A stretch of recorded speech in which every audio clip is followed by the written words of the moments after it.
Microphone check, 1, 2, what is this? It's the 5'7" assassin in the podcast business. I am your host, Rohan Patra, the rap music plug at your service. Here we are again at the end of our rainbow. Intelligence and unimpeachable lyrical ability defines today's guest of the show, Nebraska's Sleep Sinatra, whose thoughtful perspective has powered some of this past year's strongest releases in hip-hop, most notably In God's Image, BRAINSTORMZ, and his latest record and one of my favorites of the year, Spirit Box. Keep listening to glean insight into Sleep Sinatra's lyricism and how he sees the world and integrates that perspective into the art. The Rap Music Plug podcast presented by QLC TV is the remedy to the I don't have anything good to listen to problem. Through in-depth album and song reviews, as well as artist interviews and general rap commentary sprinkled in between on all of what the mainstream and underground rap scenes have to offer, this is your one-stop shop to knowing what to add to your queue, play next, or pop into your record player. Welcome to the show. Okay. How you doing, bro? How you doing, man? Doing well, man. Appreciate you having me. Man, I'm really happy to have you on. I feel like what you've been doing really for a long time now, but I've been really tapped in for just under a couple years now. It's been pretty amazing. I've seen growth even within that time, and I know you've been making music for so long, so it's just still impressive to see that kind of ascension, and I think a lot of people are really starting to take notice too. So I'm really happy to chop it up with you now. Thank you. I appreciate that. Yeah, and as a Nebraska native, that's not really like a hip hop hotbed for many people, at least from an outsider perspective. So I'm curious, like, what was it about hip hop music, the culture, that sparked your admiration for the art form and compelled you to create music yourself?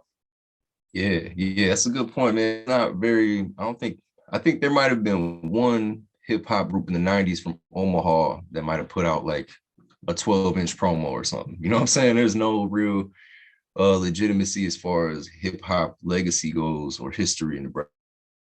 So, I mean, it just kind of, my influences came from my environment mostly, you know what I'm saying? Listening to Outkast with my uncles on road trips. You know what I mean? That was some of my first memories of hearing hip hop was the ATLiens album.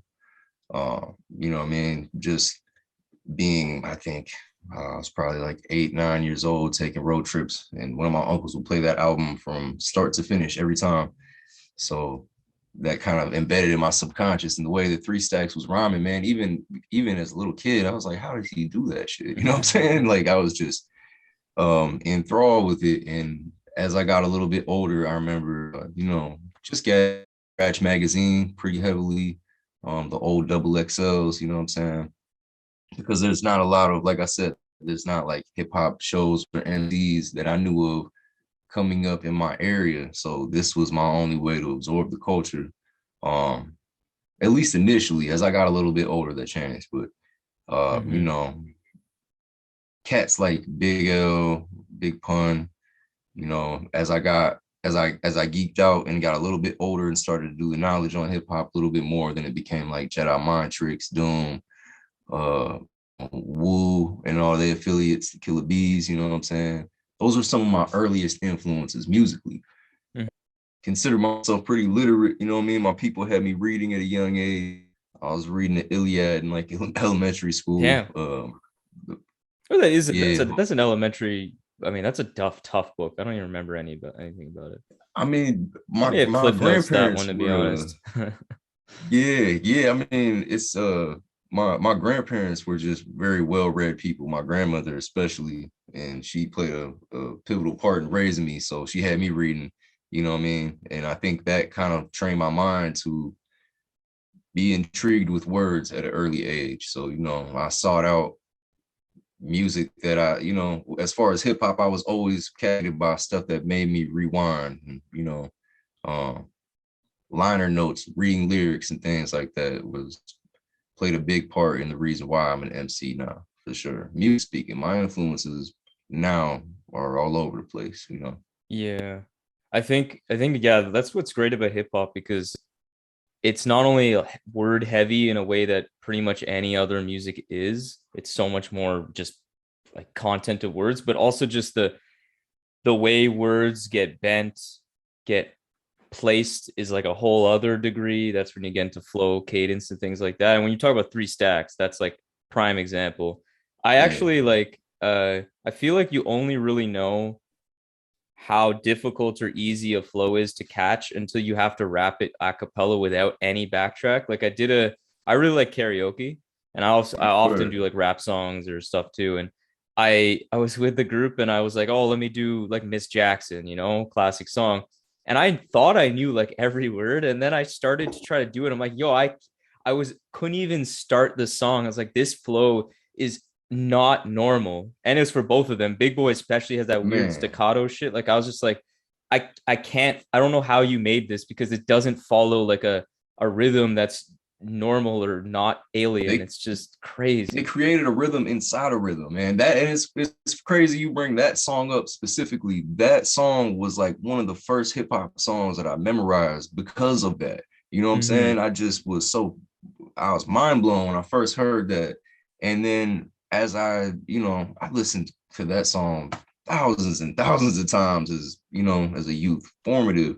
That whole album, like I was saying, well, I guess Miss Jackson's actually on Stankonia.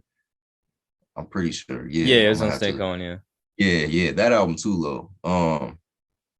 I mean, yeah, man. And one of the first things that I started doing was writing down lyrics so that I could, I guess now I understand it as trying to learn how these dudes was doing what they was doing. You know what I Mm-hmm. mean? And that gave me a whole. Once I actually wrote down three verse on Miss Jackson, I was just like, wow, man. I want to be able to do that. I want to be able to write in this way. And I think that really sparked something in me creatively, uh, just figuring out metaphors and wordplay and like you said, the bending of words and flows and cadences opened up a whole new reality for me, man. I don't think I've looked back since.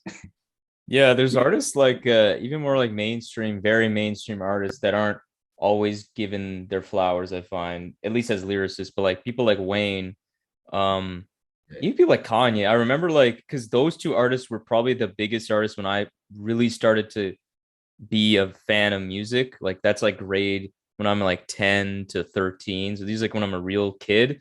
And they're like the ones that are played on like the MTVs, Much Musics. And like that I know specifically on Graduation, there's a couple songs where Kanye like really is like really stretching the way things are pronounced to make it work. And I remember like people around me, because he's such a big artist, people were like, oh, he that's good, but that's so dumb the way he said that. And I'm like, okay, I guess. I don't know. It is not how you pronounce it normally, but I'm like, nah, that's so fly. Like that's what Creative, makes man.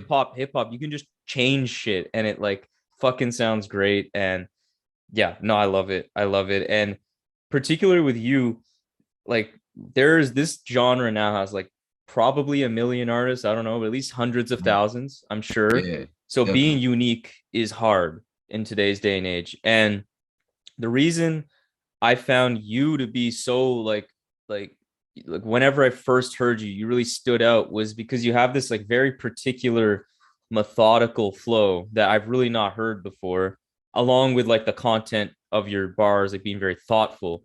And it compelled me to say on that that Sleep Sinatra summit that did in collaboration with Dano, Free Music Empire, as well as a dope Twitter person, music lover, camo bucket hats, that you are what J. Cole fans think he is.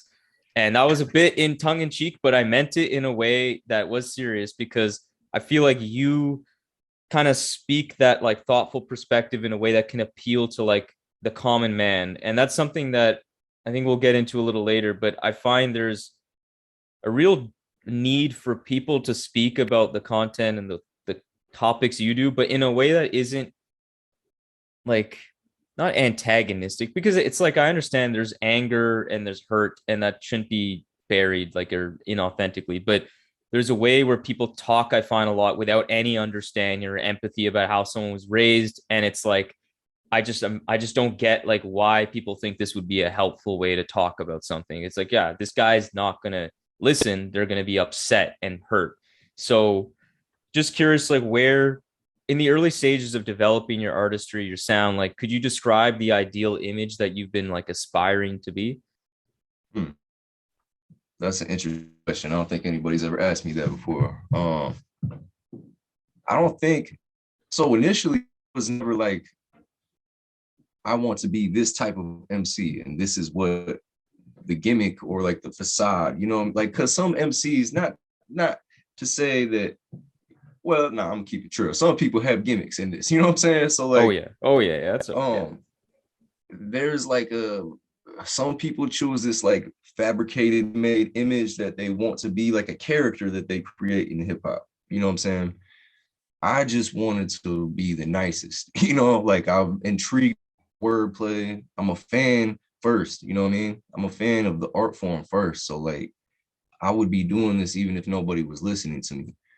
I guess the reason why I became, even if, and I try not to pigeonhole myself too, because I feel like not 100% of my content is very like politically inclined or Mm-hmm. socially inclined. It's just due to life experience. You know what I'm saying?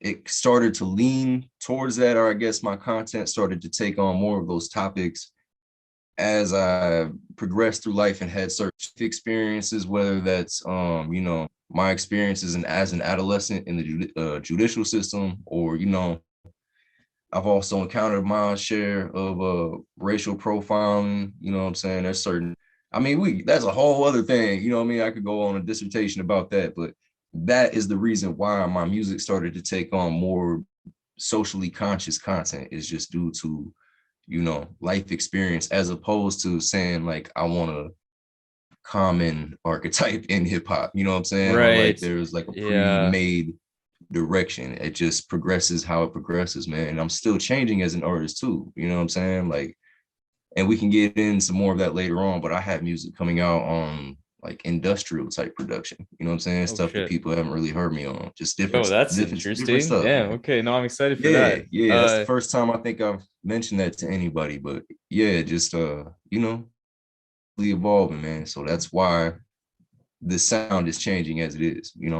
I think when you're saying that it's based on life experience, I think that's the key there because I think you said like common archetype, right? Like there is a place for artists to be speaking about the like just generically the topics you cover, but from a place where they're maybe not always directly involved or directly implicated, and that's You can fine. tell. But You but can you tell can for sure. tell, and it's a different thing. It's a different experience, and I find sometimes you get that from people where it just if they don't do it the right way or they don't do it with enough empathy and understanding, it kind of just comes off judgy or just in like it's like almost like they're playing a character, like you said, like they're just I'm the socially conscious guy. I need to make socially conscious songs because that's what people care about. And you can just you kind of tune them out. But with you, it doesn't sound like you're like trying to be a person that's better than people or smarter than people. It's just this is what my life has taught me, and this is what I learned through my learning experiences, and this is what I'm gonna talk about. Like it's very plainly that in a great way. Yeah, I mean, art is just ventilation for me, more or less. You know what I'm saying? Therapy is expensive, dog.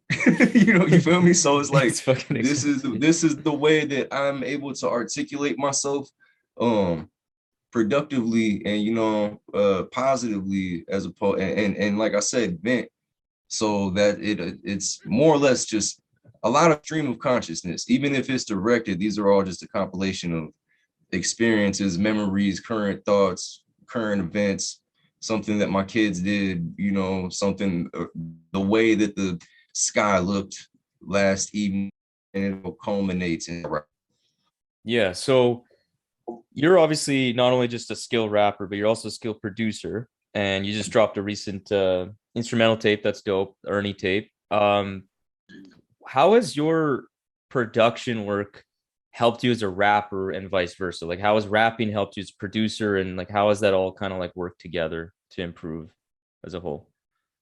Um, yeah, I think so. Initially, I was an MC before anything, you know what I'm saying? But I started making beats in early 2000s, so like 2008, 2009, kind of showing my age a little bit, you know what I'm saying?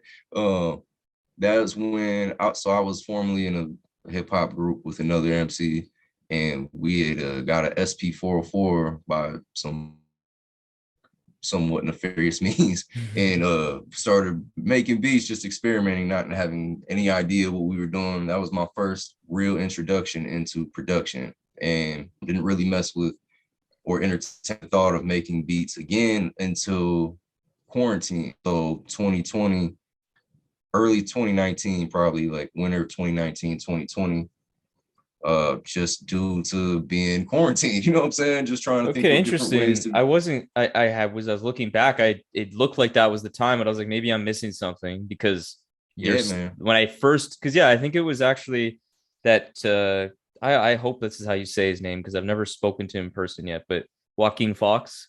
Yeah. Um, I think you had a bunch of beats under that Sinhai, your Sinhai production moniker, on that. And I would remember being like, that was the first time I heard Joaquin Fox too. And I was like, yo, these beats, like he's a great rapper and these beats are crazy.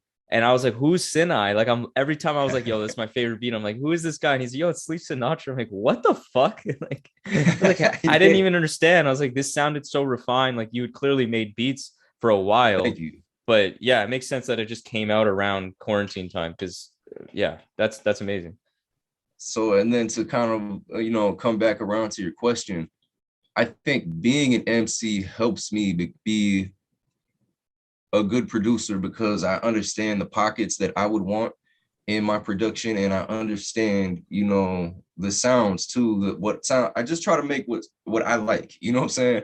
Uh, I actually don't even be knowing like the BPMs of my shit sometimes. Me and Taylor Mm, Banks was having a conversation. He's like, bro, what is the beat? I sent him some shit, and I'm just like, man, I just make what feels good to me. Having an understanding of what I like production wise as an MC helps me it gives me somewhat of a blueprint on where I want to go, beat wise. And then being able to cater shit for other MCs at first, like some of those joints Joaquin picked, I didn't know whether he would like or not. You know what I mean? I just listened to what he had out already and tried to curate some sounds that I felt would mesh, and it ended up working really well. And they kind of coalesce, because also now that I'm really delving into production more than I ever have, I'm understanding different pockets and what will work for me or what I can experiment with sound wise as an MC, you know what I'm saying, and challenging mhm. myself in that way too. So it's kind of a yin and yang thing, man. They balance each other out, and I feel like it's only making me a better artist. Yeah, it's like a mutually beneficial relationship between the two. You're Most you're definitely. you're speaking on like things like I think the main thing I took from that is that it's so important as an artist, especially as a rapper, to like understand what you like and to refine that, get as good as you can at that. Because I find like, and every time now I've talked to someone who makes beats on this show, it's almost unanimously always the case where people are like, man, I didn't think, like, the Rich Jones conversation interview I had, where Iceberg actually showed up for about 15, 20 minutes, which was great. He was That's dope. speaking about how he's like, damn, yeah, I didn't expect him to pick this beat. I didn't expect him to pick this beat. That's like always the case. And I think Yeah. that doesn't mean that people don't know what other people like. I think what that means is that there's so much good music and good beats out there, but it doesn't mean it's a good beat for this person. And only that person usually at the end of the day will know. And I feel like a lot of times too, rappers who produce as well naturally also know what they sound good on, even if they're not making a beat. Like I think of people like Elucid. Elucid like Yeah. is an amazing producer in his own right, but he often now has not been making his own songs with his own beats. His last one, I don't think has any beats by him. Lasso production collab. And then with you over this last like recent run of projects ever since Divine Nation, which you did produce, I think all of it, right? Yeah. Yeah, Yeah. you produced all of I it. And produced it. that's like definitely maybe one of my favorites of yours. That is Thank you. great, especially from a production side. But these last three projects, I don't think you have any beats. I don't In God's image, do you have anything on that? Yeah, I think so. I got one on In God's Image that Yeah, just but barely like made the cut. 90% of it is other people, and it still sounds great, and it's clear that you know what you sound good on. Thank you. So that I just always find amazing. It's like I feel like that's a key for any artist, is like just know what you like, because that'll kind of drive everything. If you don't, then you get weird beat choices, and then people don't like that. Even if Yeah, the beat man, itself and is good, you know? you have to be you have to be able to be critical of yourself as an artist too, and understand like, okay, this works or this doesn't. You know what I'm saying? Um, I got a lot of homies like from here that ask me like, bro, how come you don't do like get on this trap beat? You know what I'm saying? And like I can and I have in the past, but it's just not. And who's to say I won't? You know what I mean? Y'all might hear some crazy I mean, you just said you're obscure on shit from industrial me. shit, man. That's not something I would have thought, but I know it'll be good, but I'm just curious to see how good, you know?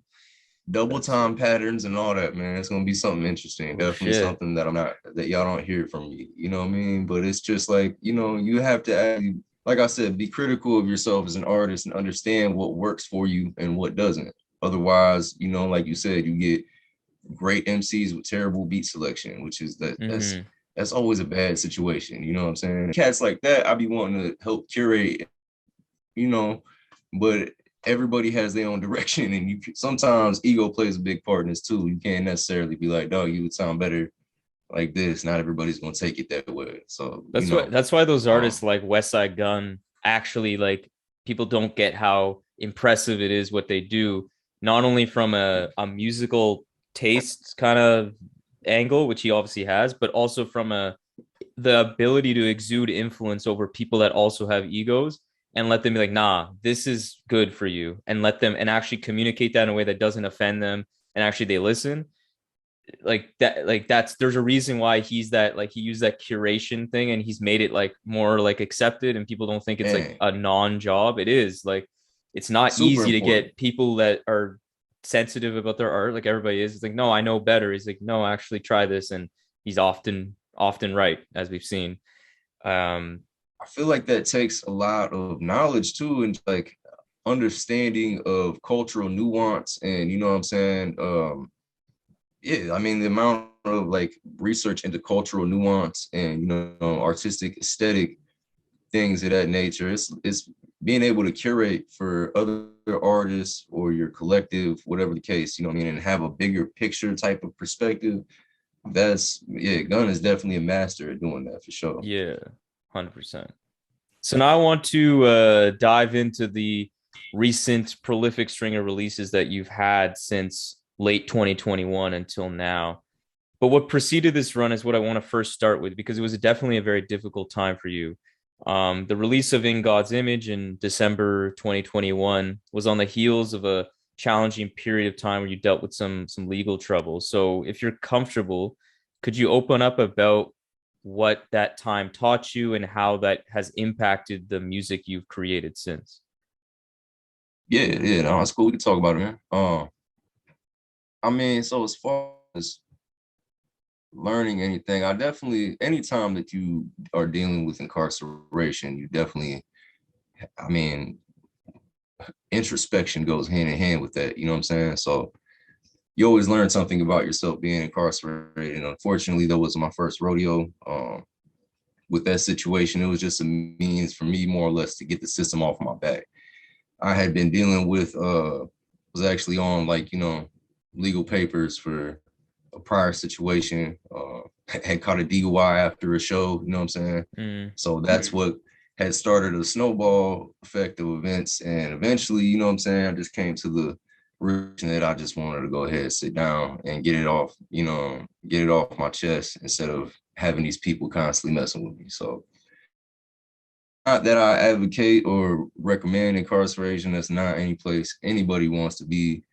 But again, just due to the fact that it wasn't my first rodeo, and you know what I'm saying, I know how to handle myself in situations like that, I decided to just take that route. And it's a double-edged sword, because of one end, I'm thankful that I got through it, but I lost a whole quarter of 2021, you know what I mean?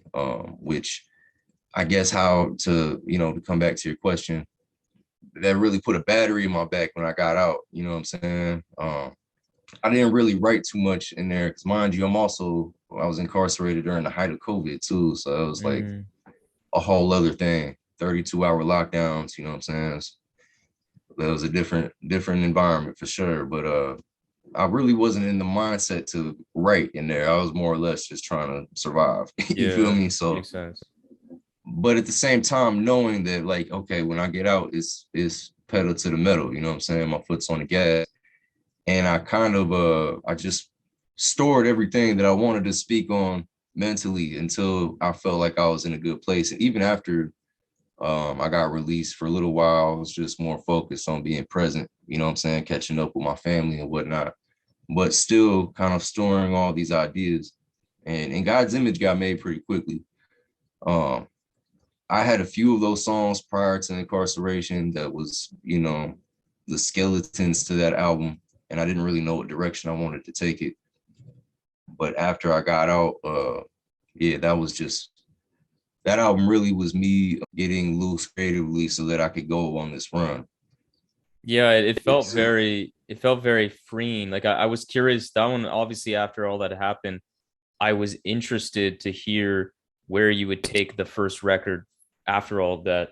And I was very like thankful, or like, I don't know, thankful, but like nice. It was nice to see how positive, or I guess how like like it felt like a weight was lifted, and it sounded like that. It didn't feel like you were in like a in very bad place or something like that, which I would have understood also. Um, and it turned out to be very good because like, and I think the beats you chose were very like on the angelic, soulful side, especially like those last like handful of songs, like the Craven beat and some of those other ones. I think Flowers had one there, and it's yeah, it was a really nicely sounding project. But I think more than anything, it just felt very good to hear you like that.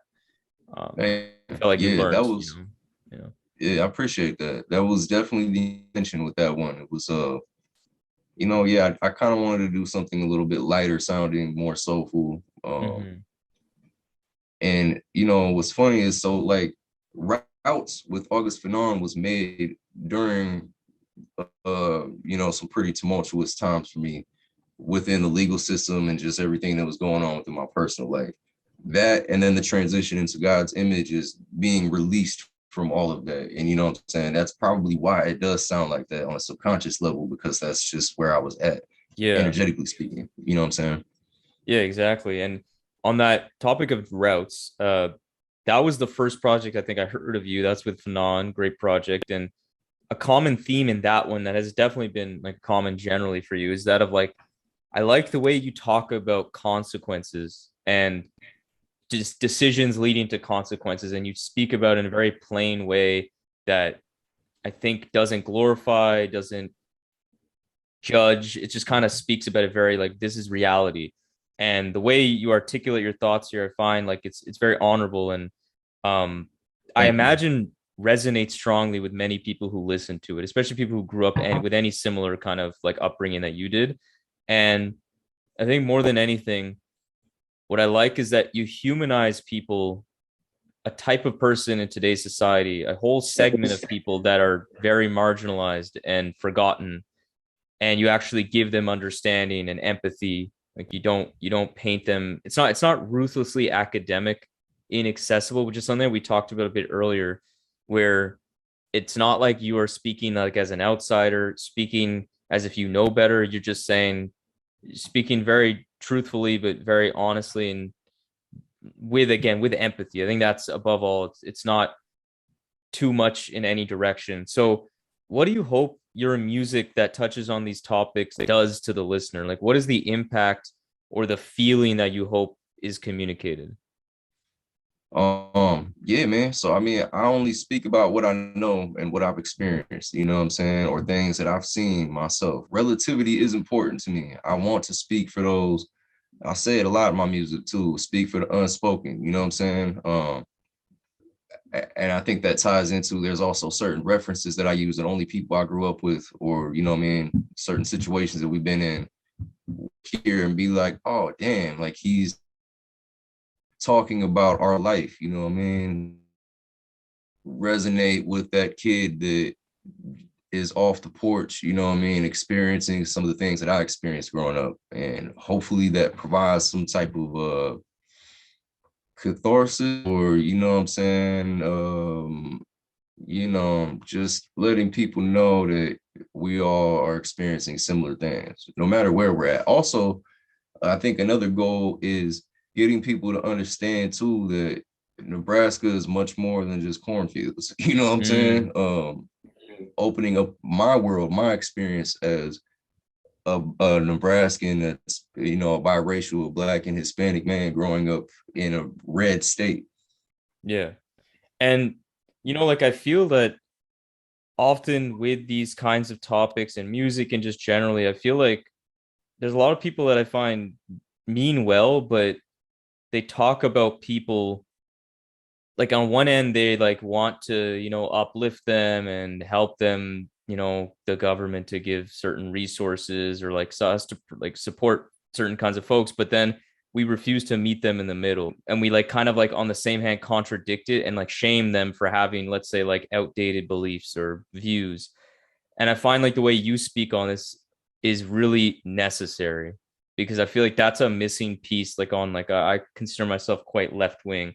I find that's a very like a thing that people who want to promote those kind of beliefs like fail at a lot, and it's really detrimental, I find, because it doesn't help to inspire anybody, and it comes off like exactly what it is. It's just like, well, I mean, if you're going to acknowledge all these, how undersupported all these communities are, but then you're like gonna on the same hand just ruthlessly roast these people and want to like ostracize so many different types of people that like we're not talking about rich people who are racist. We're talking about other kinds of people, like, and I find it's just, I think the way you speak on it toes the right line. Like there's a certain level of criticism and like confrontation that's required, but you have to understand still where they're coming from and not like, and give them a chance to change. I think that's the big thing.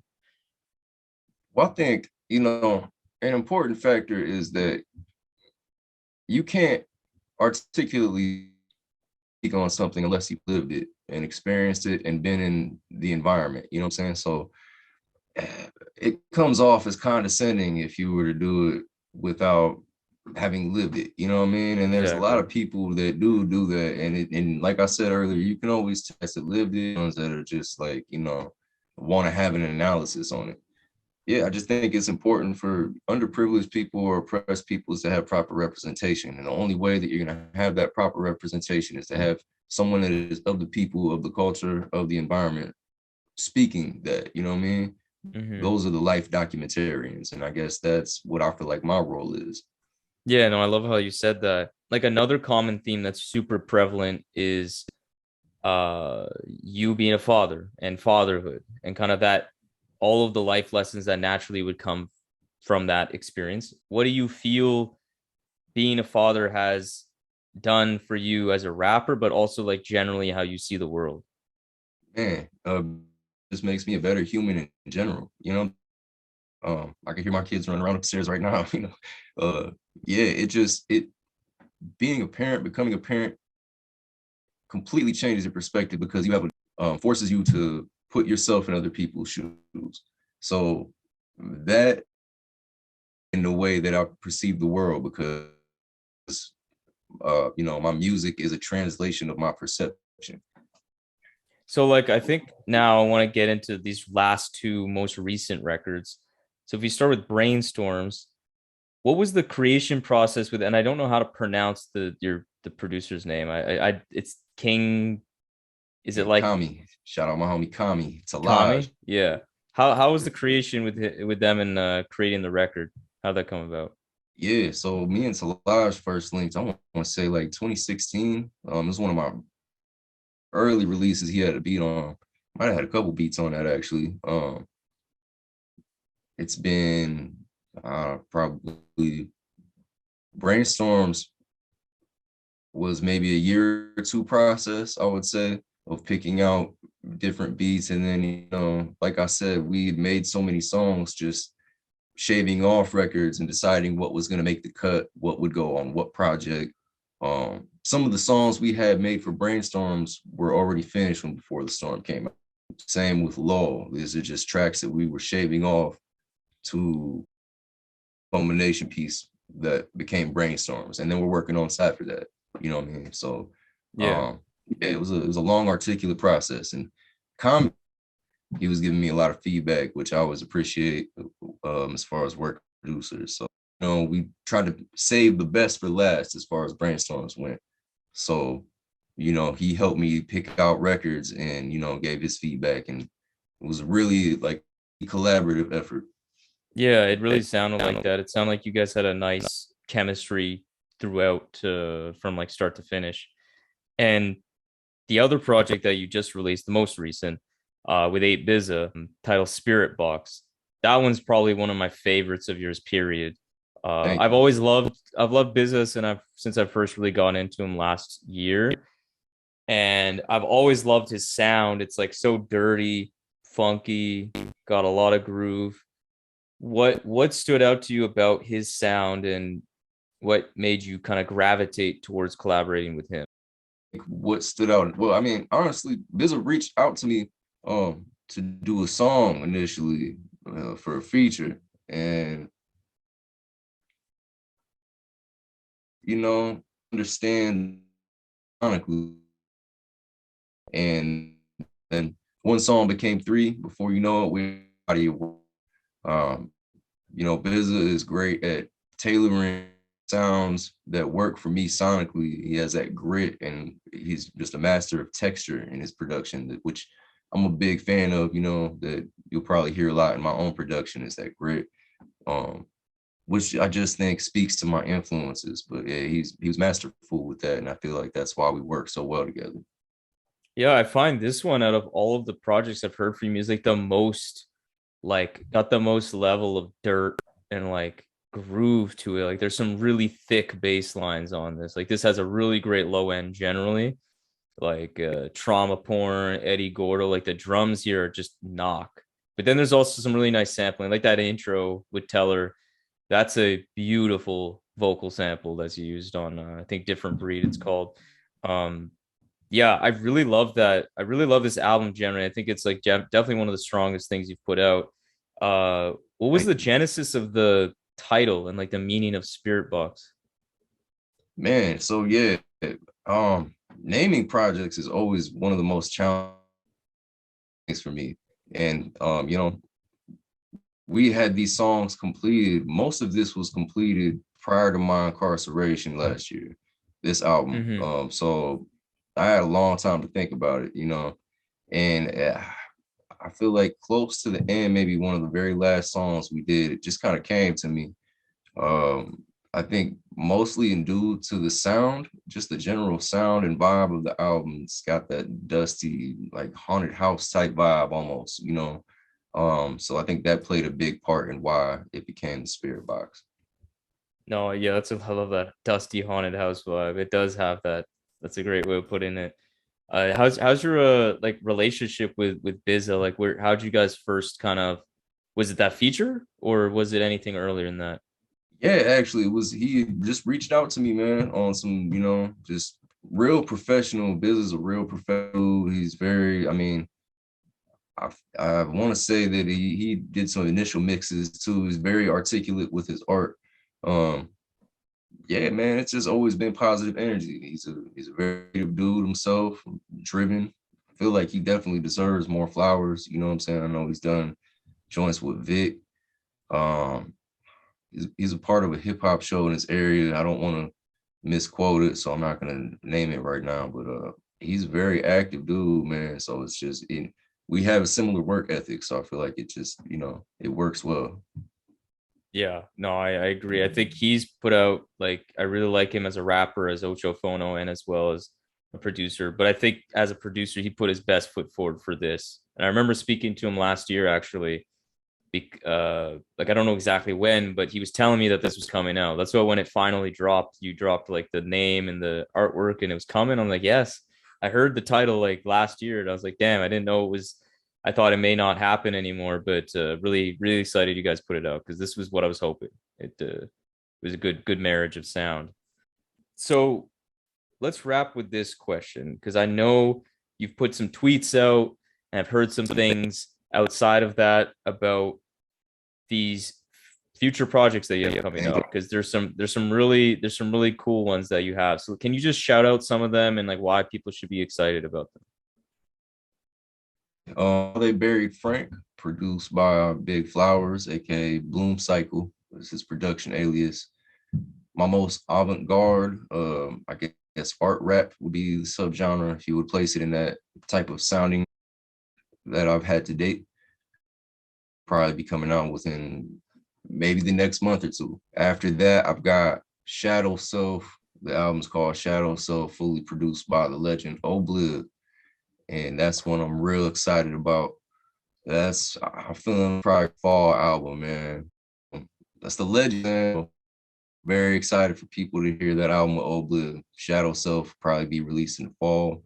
Maybe. I don't know. I want to make sure it's perfect. And then, I also got a project with a good friend of mine, Kamikaze. He's from my city as well. It's called Silent Flowers. That album may or may not come out this year. We've been slowly piecing that one together. Plenty of work coming for people. What about that industrial thing that you were referring to? That's the next shit. I don't even know if I can speak on that, man. You know what I'm saying? Because it's like so fresh and so early in development. Yeah, I'll probably have more information on that one soon. All right. Well, we'll everybody tap into that whenever it comes out. That's something I'm excited about. You're saying you're doing some double time flows. Is that what you're telling me? Oh yeah. That's crazy. That's actually maybe a little more surprising than even like the sound change, because you, like I said, I really know you for a certain kind of like flow. That is just very different. So that's exciting. And that's exciting. That's why I'm doing it though. You know what I'm saying? Is because like you said, I feel like heads have come to know a specific type of flow, or I don't ever want my flow or my cadence to be stagnant. You know what I'm saying? I don't ever want to become one of those artists that's like, oh yeah, that's a sleep verse. You know, I'm trying to challenge myself as an artist as much as I can. Generally, I've noticed a bit of a trend in the underground over the past couple of years is that like any like faster flows are starting to become more like a thing again. I feel like people are going a little more like experimental with just like being rapping fast, but not in a corny way. Like I'm thinking artists like Lungs, Fick, Jackie Scan's been doing a lot of that too, which I've been liking. Like that's really cool to me. I think it's been I feel like it had such a negative connotation for so long because of certain stupid like corny rappers that like are popular on YouTube or something. Eminem's like one that we all know. We all know it's Eminem's one of the biggest perpetrators of that. But like, no, it's like done in an artful way again, and I'm liking it. I'm liking it a lot. Yeah, heads are finding different pockets too, man. It's like something that's important to acknowledge is that hip hop is, in terms of history, hip hop is still in its infancy stage.